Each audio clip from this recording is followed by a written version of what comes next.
ওমর সরকার আমি একসাথেই থাকতাম, ওদের একসাথেই আন্দোলনে।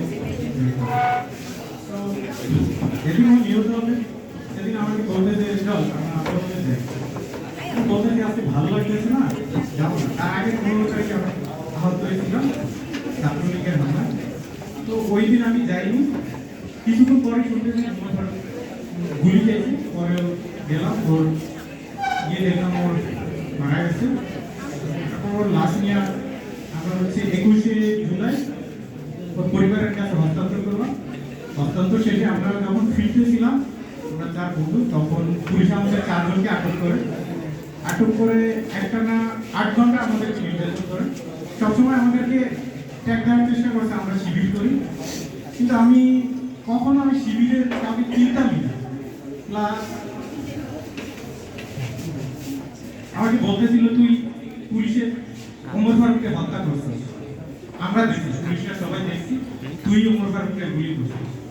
বলতেছি স্যার আমি গুলি করবো কি করে, আমি তো কখনো গুলি এরকম হাতিয়ার ছুঁয়েও না। আর ওমর ফারুক হচ্ছে আমার সব থেকে কাছের বন্ধু, আমি কেন ওরা গুলি করবো।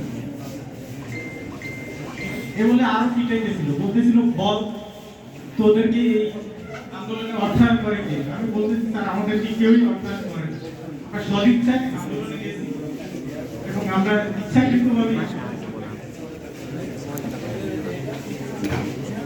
এরপর আরো পিটাইতে আমার পায়ের নিচের একটা অংশ হাত ভেঙে ফেল।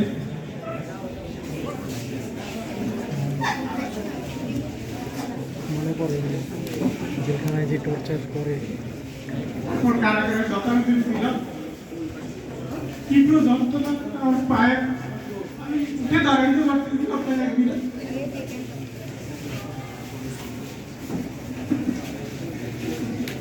কারাগারে তো আরো ভয়াবহ অবস্থায় ছিল, অন্যান্য আসামিরা যেভাবে কারাগারে হাঁটতে পারত, মাঠে বের হইতে পারত, আমরা যারা আন্দোলনে কারাগারে গেছে আমাদের এক রুমেই 17 দিন ছিলাম, ওই রুম থেকে আমাদেরকে এক মুহূর্তের জন্য বের করে না।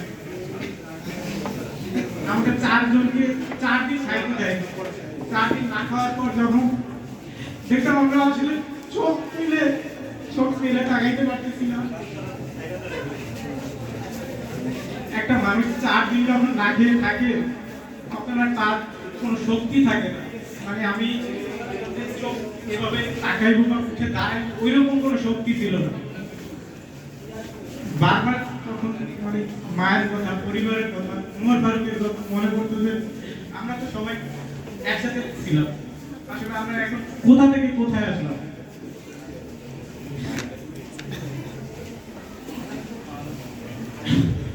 তারপর 5 তারিখ যখন শুনিতে শেখ হাসিনা পালাইছে তখন আমাদেরকে রাজনৈতিক নেতৃবৃন্দ আশ্বাস দেয় যে তোমরা যারা এই আন্দোলনে ঢুকছো তোমাদের সবাইকেই সরকার নির্বাহী আদেশের মাধ্যমে বের করবে। তারপর 7 তারিখ সন্ধ্যা 6টায় আমাকে কারাগারের রুম থেকে বের করে এবং ওই দিন আমার বের হইতে রাত 4:30 বাজলো। 4:45 আমি কারাগার থেকে সব প্রসেসিং শেষে আমি বের হয়ে আমি ঢাকায় আসি। তখন আমার অবস্থা খুবই খারাপ ছিল, আমি হাঁটতে পারতেছি না, আমি ঠিকভাবে দাঁড়াইতে পারতেছি না।